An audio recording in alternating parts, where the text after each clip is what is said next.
Hey, what up, guys? So I'm coming to you right now with the Saturday, November 30th weekend recap. Shouldn't take too long. We had a triple header on there and 3 fights that matter to talk about. And that was the only fight card from last week. So let's get into that real quick.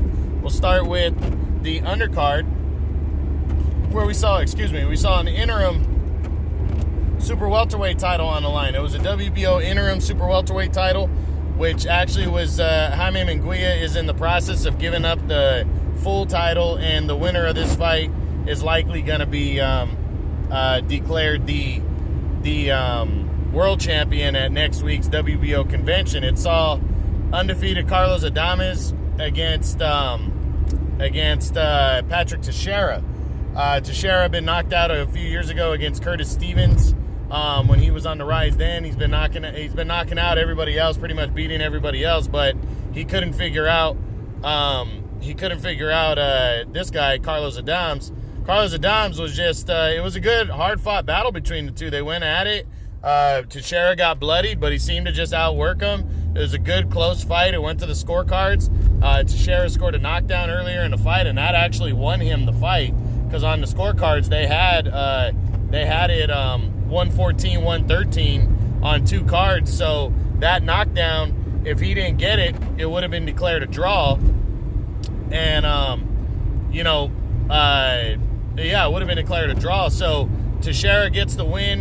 It was a kind of a mild upset, and he's likely going to be upgraded to full champion. So congratulations, that was his career best win. Carlos Adames was undefeated coming in, and a lot of people thought he's been getting promoted and pushed by Top Rank for a while now, so that was a big win for Teixeira to knock him off. The co-feature saw Carl Frampton, former 2-division world champion, take on little-known Tyler McCreary. Dominated the young McCreary, scored a knockdown, got a one-sided 10-round decision.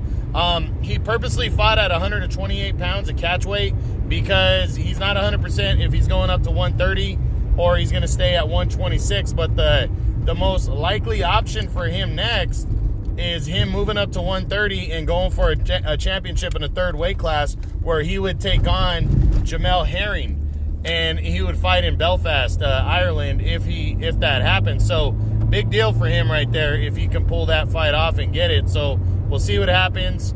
Should be a good one right there on Saturday. We'll see what happens with him going forward. But yeah, that's a big deal right there, to move up in weight.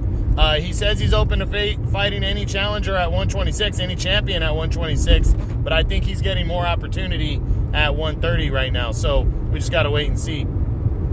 Then in the main event, you had undefeated former featherweight champion Oscar Valdez making his debut at 130 pounds as he was fighting in a WBC eliminator, but he was supposed to face Andres Gutierrez, but Gutierrez had to bail out of the fight. Well, they wouldn't allow him to fight because he came in at 141 pounds, 11 pounds over the weight limit. It was crazy. So they would not allow him to fight. Adam Lopez, who was on the undercard, only had 1 loss coming in, decided to step in and take on Valdez, which is, surprising that he did that. He's a prospect on the rise.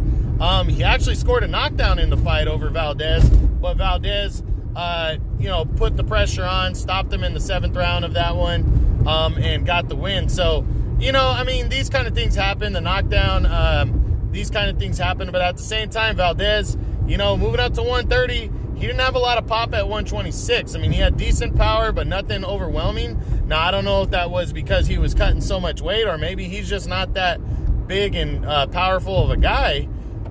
So I'm not sure if that power is going to carry up, but he did win this fight. It was a WBC title eliminator, and now he seems to be in line for Miguel Berchelt with that win for the WBC title, who's the #1 fighter in the division. Is that going to be what they still push for? We'll see. I'm going to wait the rest of the week to see, to get some more news, and I'll be doing the What's Next on Valdez this weekend on Sunday, but congratulations to him. Congratulations to Carl Frampton, and congratulations to Patrick Teixeira. Big wins, and this was a Top Rank card. Go back and check it out if you want. ESPN Plus it was on, and pretty decent action going on. All right, guys, that's it. Hope you enjoyed it. That was the November 30th weekend recap. True Boxing, been hit with the truth.